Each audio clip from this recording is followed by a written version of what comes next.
Welcome to this week's 360 show. We missed out on 360 Live this weekend, but there's good reason for that. In this week's show, there's something completely new and completely different. Thanks to all of you and your comments, I've decided to head into my backyard and I will be spending some time in the cricket net. More to update soon. I'll also talk SA20 and also ICC Champions Trophy. The India squad's been released. I went to Centurion Park, not as a commentator, but as a fan. I share my experience there on the grass embankments of Centurion with my family. There's a lot to cover in this week's show. Let's go.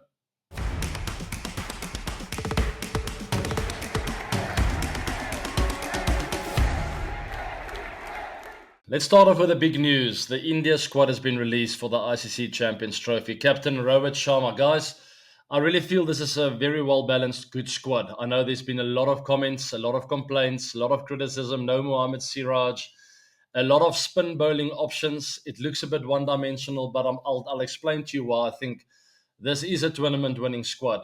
First of all, their games will be in the UAE. It takes a little bit of turn. It's tricky sometimes. And the reason why they've gone with a batting-heavy squad is because you need a heavy batting team to win big tournaments, big ICC events. We've always seen Australia, saw Australia in the World Cup, where they really batted deep. It won them games that was a little bit tight. Think of Afghanistan, for instance, where Maxwell scored that double hundred. He had someone else at the other end. If you run out of batters there, which happens during a big tournament, then you are pretty much done and dusted. But I like the mix of this. I feel Kuldeep Yadav brings that X factor to the squad. And then, yes, they have a little bit of a one-dimensional feel to Washington Sundar, Akshar Patel, and also Ravi Jadeja. But I do feel only one out of the two left-arm spinners will play. So either Jadu or Akshar. And then I feel Washington and Kuldeep should be playing most of the games alongside the three seamers, Bumrah, Shami, and Arshdeep Singh. And then remember, where the trick comes in is like a little Jar Callis or Jimmy Neesham, lots of all-rounders that we've seen over the years. That is where Hardik Pandya comes in. He bowls the extra seam overs that you need. So I do feel this is a fantastic side. As we quickly have a look at the batting team, Shubman Gill, vice-captain, alongside Rohit Sharma at the top there, Jaiswal, Virat Kohli, Shreyas Iyer, KL Rahul, and Rishabh Pant. There's plenty of batting power there, guys. And then also, obviously, Hardik Pandya is an all-rounder. Ravi Jadeja can hold the bat. Akshar can bat. Washington Sundar can bat. And that is where the key lies for them. They have a very, very deep batting lineup here and a lot of bowling options. I like the look of this, and I feel we can leave it there, guys. But I want to hear your comments still. I know a lot of you were not happy with this team. I feel this is a tournament-winning team. And I would look at this list and feel like I don't want to play against this side.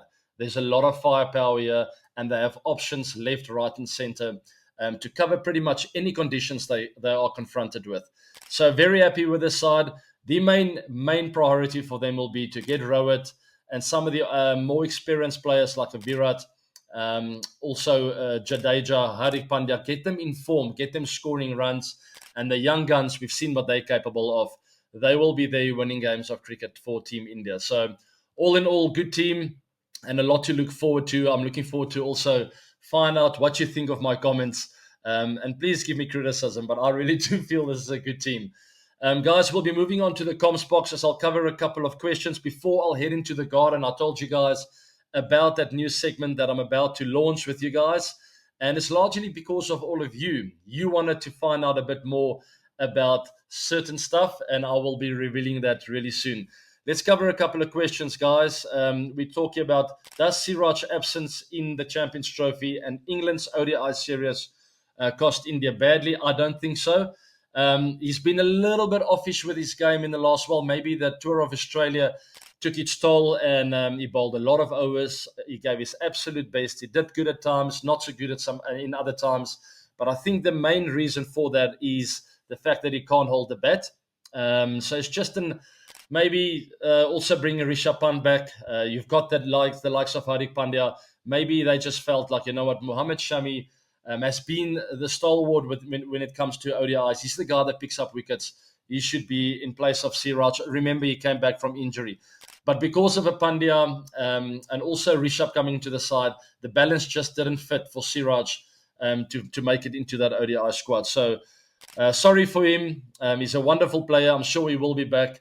But unfortunately, the squad is a squad. It's limited amount of players in the team, and it is just what it is. Is taking 4 spinners to the Champions Trophy for India a good call? Absolutely. They are playing on wickets that will take turn, and to have the options is key. And remember, once again, guys, Hardik Pandya gives you the seam bowling options. He's an all-rounder. He can be a bowling and a batting all-rounder. He's good at both. He can win you games with bat and ball. And then the 3 seamers that are there, touch wood as long as they don't get injured. But remember, if they do get injured, Siraj can always come in. So I feel they covered all bases there. And those seamers that have been picked, all of them, I believe, will win games. They are all really, really good seam bowlers, and they're always in the game. Moving on to the next one. Should RCB make Virat Kohli captain, or should they look for somebody else? I think Virat is the one and only, guys. He's the back end of his career. He's more motivated than ever.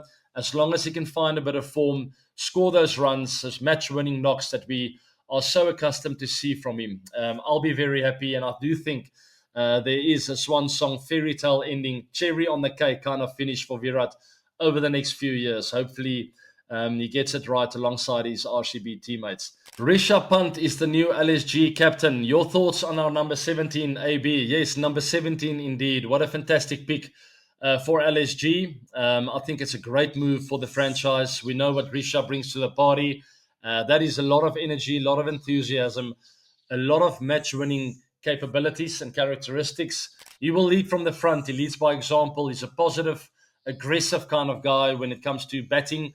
I do feel he will lead by example, and that's exactly what the LSG team needs right now, is someone to take ownership of their performance, lead from the front, and go and win games and show the guys how it's done. And I believe the rest of the team will follow. They have a really good squad, well-balanced team, and a lot to play for. And I'm very happy to see Rishabh excited about his cricket again after a long period out of the game. It's just great to see him back. Yeah, he's just a fantastic player, and I'm personally, as a fan, very excited to watch him play for LSG, the number 17 as captain, and I think it's going to be a wonderful season for him. Guys, that's enough of the CommBox. Also covered the ICC Champions Trophy with Team India's team being released. All very exciting stuff. We'll cover more of that in this coming 360 Live this weekend. But for now, let's reveal the big one. I will be moving out into my garden, and I will be covering a little bit about the SA20, but also a big surprise for you guys. So stay tuned. Let's go. Oh, it's so good to be outside in the backyard. Nice fresh air. Let's briefly touch on the SA20 before I head over that side. The SA20 has done incredibly well, I think largely because of the quality of cricket. The best players in the world competing against each other. 6 powerhouse teams. There's just absolutely no room for error and nowhere to hide. So the quality of cricket has been incredibly good. But the fans, I feel the fans probably contributes to the biggest success story of the SA20. They seem to be having the most fun out there at the stadiums. Number one, for them, I feel the quality of cricket, yes, but secondly, the activations that happen at the stadiums. From music to prizes that can be won, games, one-hand catches, you name it, there's a lot happening at the ground. And I can speak from personal experience, not as a commentator, but I actually put on a disguise the other day because I wanted to experience Centurion Park, the grass embankments that I experienced as a youngster. I wanted to experience it once again. So I put on this disguise, and this is the 360 view. I hope you guys enjoy it. All right, it's the first time in ages that I'm wearing this shirt. And I'm going to the cricket, and I'm going to sit on the grass embankments at Centurion Park.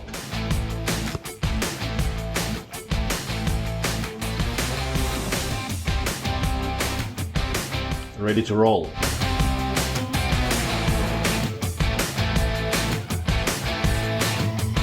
In the bathrooms of Centurion Park, let's go have a look at what the atmosphere is like out there. Hopefully this disguise will last for a little while.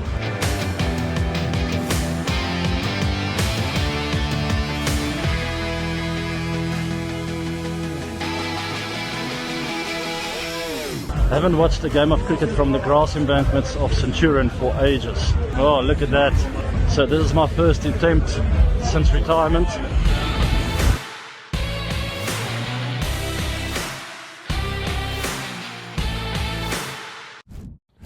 As you can see, I had a lot of fun at Centurion Park with my disguise. It was just great to be on the grass embankments again with my wife. I had my kids over there, and some fantastic memories of watching cricket there back in the day came streaming back. It was quite funny. There's one or two people that actually recognized me, believe it or not.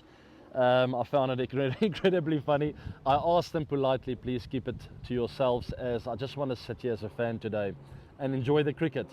But I thoroughly enjoyed every single second. I even had a beer on the grass embankments of Centurion, and it reminded me of being young. And talking about young, I think of all the youngsters at this SA20. I think of someone like Andre Pretorius, very unique technique.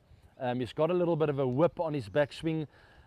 Almost looks like he's got lazy hands, which might help him to play the ball a bit later. That's maybe why it seems like he's got so much time at the crease. Very impressive also Delano Potgieter, and so many others that are coming through in this season. And it's just a great prospect for South Africa's future. And that's why this SA20 is so close to my heart, and has already crept into a lot of hearts over here at South Africa. But that's not why I have this bat in my hand. I've started a new segment called From AB to 360. So let's get right into it.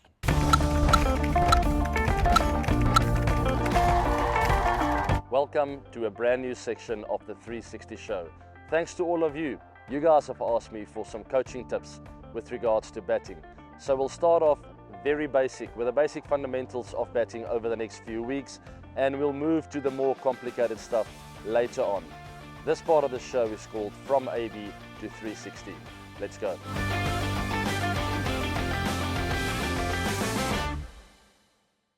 Let's start with the grip. How should you hold the bat? Now that might come down to personal preference, but there is a basic way of making sure you have a balanced grip in order to access various parts of the ground. The old school way of doing it, you put the bat flat down on the floor as such, and the way you pick it up is generally the most natural way of holding the bat. Boom, just like that. This way, it's pretty basic. If you have a closer look, you'll clearly see that both my V's of my hands are running just to the left-hand side of the middle of the bat. For left-handers, it'll be just to the right-hand side. So there's the one V, the other V, and that generally is a very basic way of gripping the bat. With a balanced grip like this, I can access both to the offside, open the blade up. I can also close it if I want to access areas on the leg side. I'll also have a very strong grip for clearing the boundary when I want to do some power hitting. Number one, it needs to be comfortable. So whatever is comfortable for you generally is the right way forward. They used to talk about picking up an axe. So when you put the bat flat on the floor and you put both hands on it, the way you pick it up generally is a very balanced grip. That will allow the V to be relatively down the middle of the bat, maybe just to the left for the right-handers, and for the right hand to be fairly neutral with a V of your fingers going straight down the bat. That allows you to play offside shots, leg side shots, and so many more shots in the book. During a game, and for certain shots, the grip might change. I think of a reverse scoop, for instance, where I would have the Graeme Smith grip for that shot. My general grip would be with the V's running down the left part of the bat. For a reverse scoop, I would have my grip to the right-hand side of the bat, just the right half, in order to access and open up this bat to play it over the short third man area. For the normal lap shot, it's the complete opposite to the reverse lap. So my hands would shift the other way to more to the front side of the bat in order to open up this blade and for me to be able to access over the short fine leg area.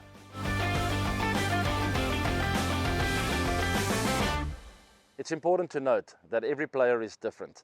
Some players have different strengths and different weaknesses. I think of someone like a Graeme Smith, who had a very strong grip, strong leg side grip at least. He was very close, so his V's would run down the right-hand side of the bat instead of the left-hand side. For me, it was more balanced. My V's would run down just down the left-hand side of the bat. But for Graeme, he had a very strong grip and it was pretty much closed. He could access the leg side a lot more often, but was it a bad thing for him? Not at all. He still made it work. He still became one of the greatest players of all time.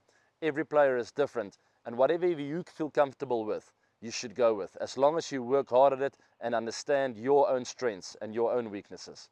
Thank you very much for joining me in the first part of From AB to 360. I hope you enjoyed it, as we started off with the basic fundamentals such as grip, stance and so forth. But remember, it'll get more complicated, but also more exciting as we move to the 360 part of it, where I'll talk more shot selection, weight transfer through the ball, the mental aspect of batting, and so much more. So stay tuned to From AB to 360.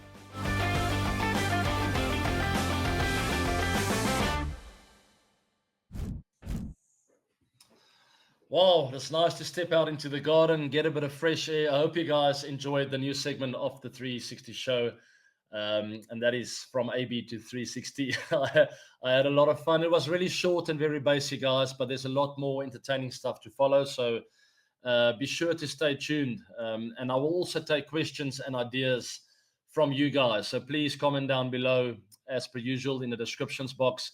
And I will be covering a lot of entertaining stuff. It was cool to hold the bat again, right? And maybe I should get some of my favorite willows out in the next few weeks and spend some much needed time in the nets, which I haven't done for a few years now. And I'll take the kids. I have actually told my sons, listen, you guys are going to feed some bowling machine balls to me because I want to remember what it feels like to face 140 clicks an hour, just for the fun of it. Who knows? Maybe I really enjoy it. And maybe it'll leave me wanting to hit more cricket balls in the future. All right. I hope you guys enjoyed this week's 360 show. A little bit different. So I want to hear your thoughts. Let me know what you think. And I will be catching up with all of you on 360 Live this coming weekend. Like the show, subscribe. Also hit the bell notification. Follow me on socials, guys. And to stay up to date with everything that I get up to. I love cricket and I love you guys. And I will be seeing you all soon. Take care now.